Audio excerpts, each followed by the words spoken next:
Right, so our next speaker is Mona Flores, who is the global head of medical AI at NVIDIA. She brings a unique perspective of her varied experience in clinical medicine, medical applications, and business, and she's also a board-certified cardiac surgeon. She'll be speaking to us about AI in healthcare. What's new? Can we have a huge round of applause for Mona, please? And a long one, because it's a long way to walk. Go, go, go, go, go, go, go.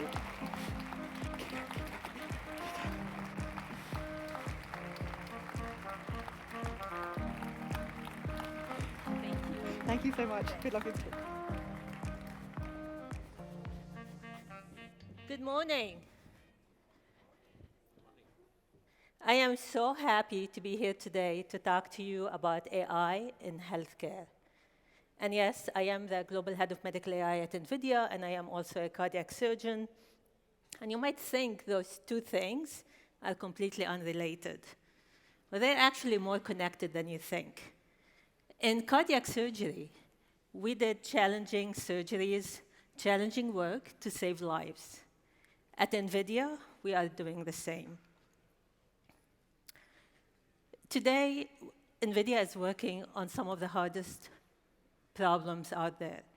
And with that, we are able to positively impact society, to change industries, including healthcare.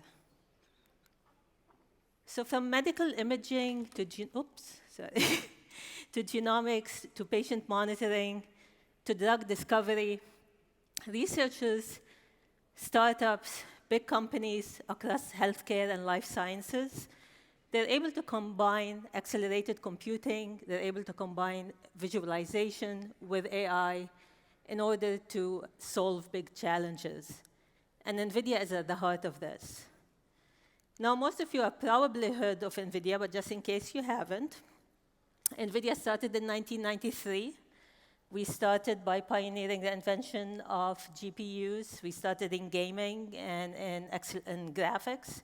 Today, NVIDIA is so much more, though. NVIDIA today is an AI company that is being used by every other AI company out there. And we offer our compute in a stack of four layers, if you may. The bottom one is the GPUs, the DPUs, the CPUs, basically the hardware. The second layer is the systems that optimize this compute from the data center to the cloud to the edge. And then we have acceleration libraries. That's the third layer. And this is across multiple application domains. And the top layer is AI application frameworks across horizontal applications and vertical industries, vertical domains like healthcare. All of this is powered today by our three platforms, NVIDIA HPC, NVIDIA AI, and NVIDIA Omniverse. Enough about NVIDIA. Now, if you leave this talk today without remembering anything, I'd like you to remember three things. One, AI is everywhere. It's going to touch every one of us. Two, generative AI is the next AI. And the third point is, AI is not the enemy. Now, I'm going to do a small exercise here, so humor me. I'd like you to raise your hands if any of these questions apply to you. Has any one of you ever been in an accident where you needed to go to the hospital and get a CT or an MRI? Raise your hand if you have. Keep your hands up, please. It's only going to take a couple of minutes. OK, has any one of you ever felt their heart racing? Raise your hand. Awesome. Has any one of you ever needed a biopsy? Keep your hands up. How about surgery? Has any one of you ever had chest pain, or one of your loved ones had chest pain? Raise your hand.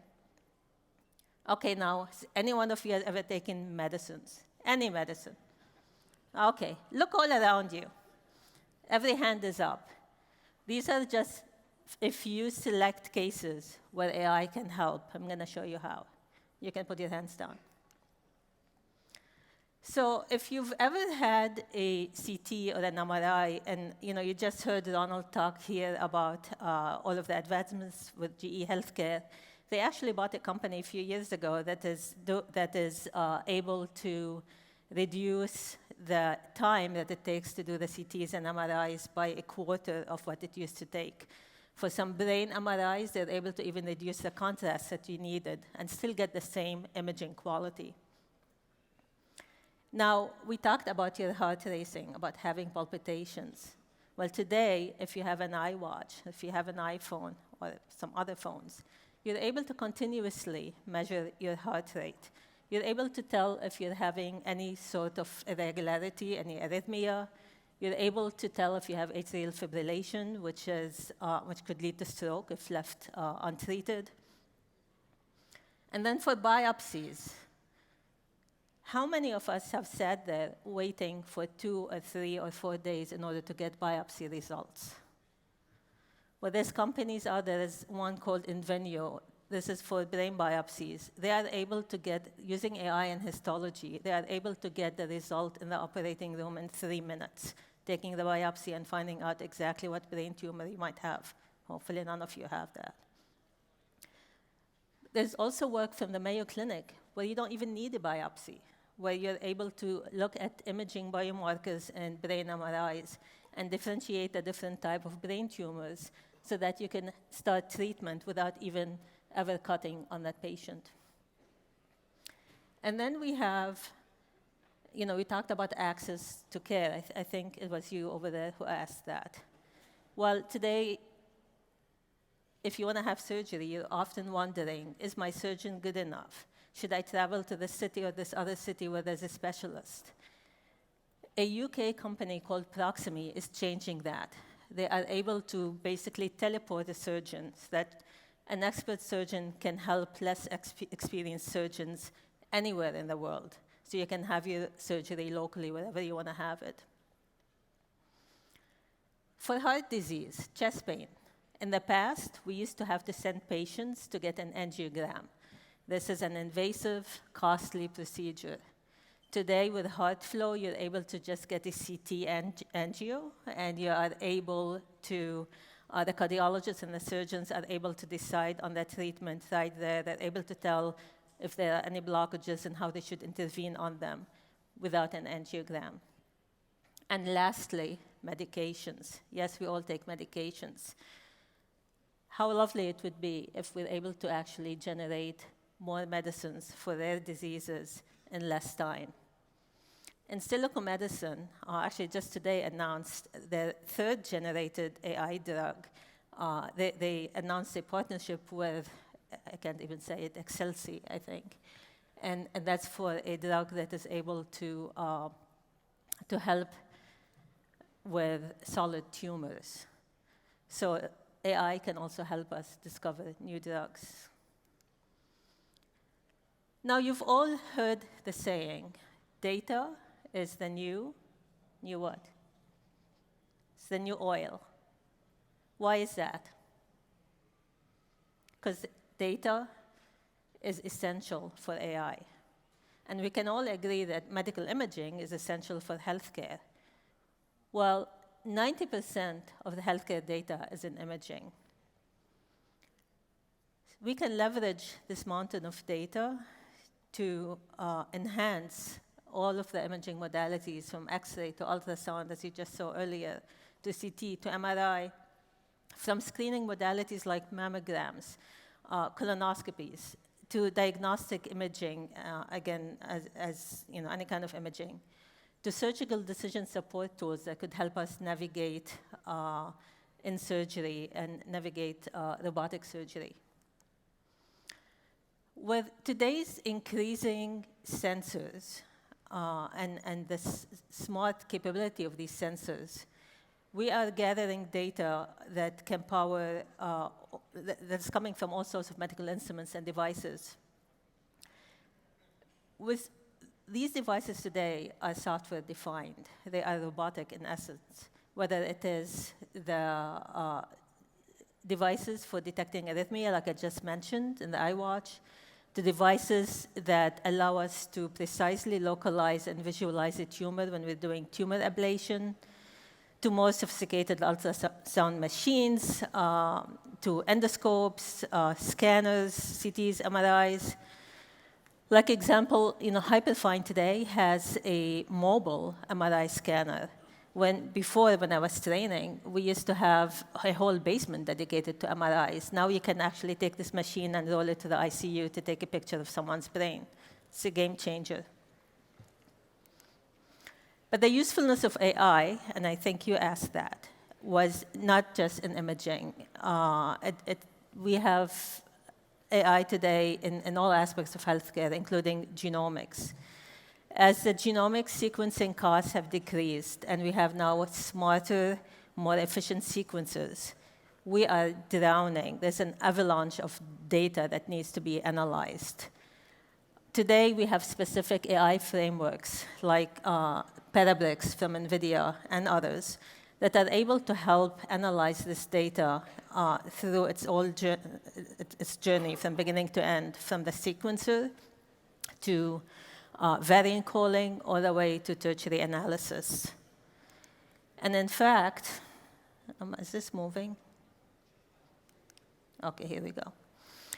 These AI-powered sequences and frameworks, again, are changing genomics. A few months ago, a team from Stanford won the Guinness World Record for sequencing, where they're able to sequence a baby's genome in 5 hours and 2 minutes. With that, they were able to diagnose a lethal genetic abnormality in this newborn baby. And within a few hours, usually it would have taken days, and the baby would not have survived. So intelligent imaging, genomics, robotics, telepresence, these are all amazing applications of AI. But the whole rage now is ChatGPT, generative AI. It is the next AI. Who here haven't heard of ChatGPT? You just heard about it this morning, so all of you have. But in my opinion, this is what's democratizing AI. For years, we've talked about how do we democratize AI. Well, today, by making it so easy to use, people who've never used AI are able to play with things like ChatGPT. And I say play because it is really that easy.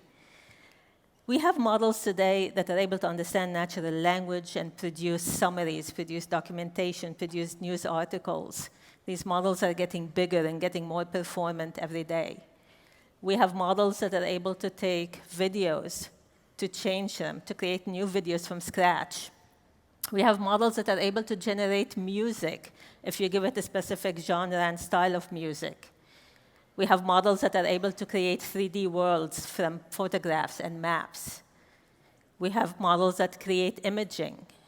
If you look, actually, the panel in the middle, that cosmopolitan cover, that was AI generated. You just gave it a short description, and it came up with this cover.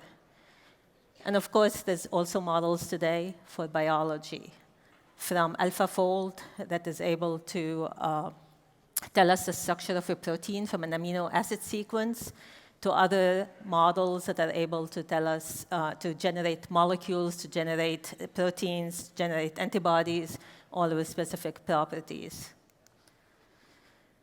These large language models, or LLMs for short, again, whether for text, for image, for video, for biology, they are leveraging transformers, which is a type of neural network that is able to take unstructured data, unlabeled data, and be able to learn from this data.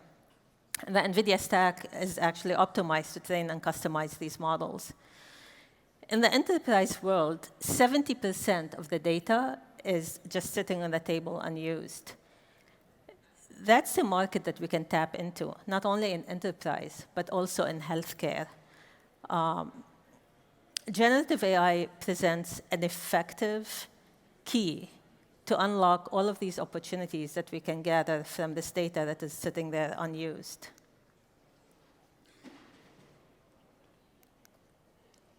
Oops, it's not. OK. Recently, we actually just published this in Nature. We did some work with NYU on such large language models.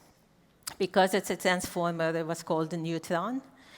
And this transformer was designed to tackle different tasks in medicine, from measuring the length of stay, to predicting mortality, to predicting readmission. And it was able to predict readmission with 80% accuracy, which has surpassed every other model out there that has not, models that have not been using LLMs in the past. But again, these generative AI models, as I said earlier, are targeting biology. These are not just for text and images and play. The pharma industry has had major challenges. Every time they want to design a drug, it takes years. It takes billions of dollars. The process is reliant on trial and error for the most time, which is very costly and, again, takes too long. With generative AI, with its ability to also generate synthetic data, we are able to shorten this drug discovery process. We are turning biology from a science into an engineering discipline. I mentioned in silico earlier, they actually have now a drug for a fatal lung disease if left untreated, IPF, idiopathic pulmonary fibrosis. And this drug is now in phase 2 clinical trials, where they were able to get this drug in 18 months as opposed to the usual 4 years. And it cost them a tenth of how much it would have cost them before. Amgen, they used our BioNeMo framework to be able to train 5 custom models for molecular screening and optimization. And they did this in a few weeks instead of the usual 3 months.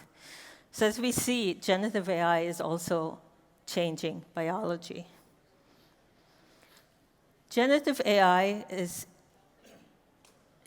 transforming how pharma is doing its work today. They are leaning on AI to discover disease targets, to design novel molecules, and to predict the behaviors of medicines in our body. And again, BioNeMo is fueling this transformation. Now, I said in the beginning that AI is not the enemy. And indeed, it's not. We are in Switzerland, so I'm going to call it the Swiss Army knife. AI has many facets, and it's able to change and to better healthcare, from diagnostics to personalized medicine, to telepresence, to streamlining processes, to discovering new drugs. AI can do all of that, and AI is very useful, especially if we couple it with human experts and if we couple it with AI that is responsible, with ethical AI.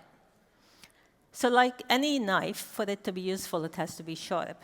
And if it's sharp, you have to handle it very carefully. Well, AI is no different. We have to make sure that we put the conditions down to make AI work not against us, but for us. I wanted to leave you with this picture today. This is also AI generated, and it's one of my favorites. Happy to answer any questions. Thank you.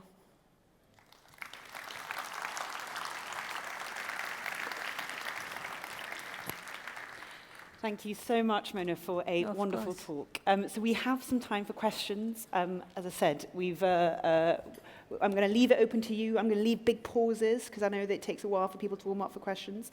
So can you please pop your hands up if you have a question? I see a hand over here. You can see better than me. Where's the hand? Yeah, right there. Oh, sorry. Thank you. Hold on, wait for the microphone. Please, can you stand up, say your name and where you're from? I'm asking you to talk more in detail. Can you tell us more about the Newton tool that you have mentioned in the slides? Yeah, Newton, or NYUtron. It's a transformer large language model. Actually, I could give you later on what the publication is. And it was trained, for the most part, on unstructured medical records from NYU. It's a 345 million parameter model. And it was able to, they used it to look at the admissions They used it to look at mortality risk, to look at length of stay, to look at whether an insurance claim is going to be denied or not. And they're actually doing a clinical study with it today, as comparing its predictions to predictions of the physicians. Oh, sorry, microphone. So, could you just tell us the word, how it is written? Because I'm looking for it. I searched it, but I couldn't find it. NYUTRON. Tron, you know, it's the whole Transformers. NYUTRON. TION. Okay. R as in Robert. Thank you. Of course. If you don't manage to find it afterwards, I'm sure we can give you the link. Right. Any more questions? Over there, white shirt. There we go. Nice and wave. The runners are walking swiftly, which I think is the most awkward way to travel, which is good. Name, where you're from as well, please. Hi, I'm Lin Zhang. I'm from Matthias, located in Zurich. I just wanted to ask, since it's your favorite AI-generated image, what is the prompt that you're using and which model? Thank you. That was Dolly from OpenAI, and I have to say I played a little bit with a prompt to give me a scary AI that's being led by a little girl. It's really not much harder than that. There are many others, by the way, and there are some free ones, and there's models from Stability AI, from Midjourney, many models, and there's going to be way more. Perfect. We've got time for one more question from the audience. I had one which is around, so obviously you can't sort of turn around without hitting a use for a large language model, and obviously you rattled through lots of different examples. Once the dust settles a bit on large language models, what do you think is going to be the biggest, most effective use of LLMs in healthcare? I think, the previous speaker, Roland, touched upon multimodality, and I think eventually we're going to converge on these big models that are very multimodal, that are able to do a lot of things and are able to learn from imaging, from genomics, from DNA, from videos, from social determinants of health that you find on X and previously Twitter and Reddit and what have you. I think that multimodality is what's going to give us the most use eventually from AI. Okay, awesome, perfect. We have a massive round of applause for Mona. Okay. Do you want this? Yeah. Thank you. Thank you so much. Of course.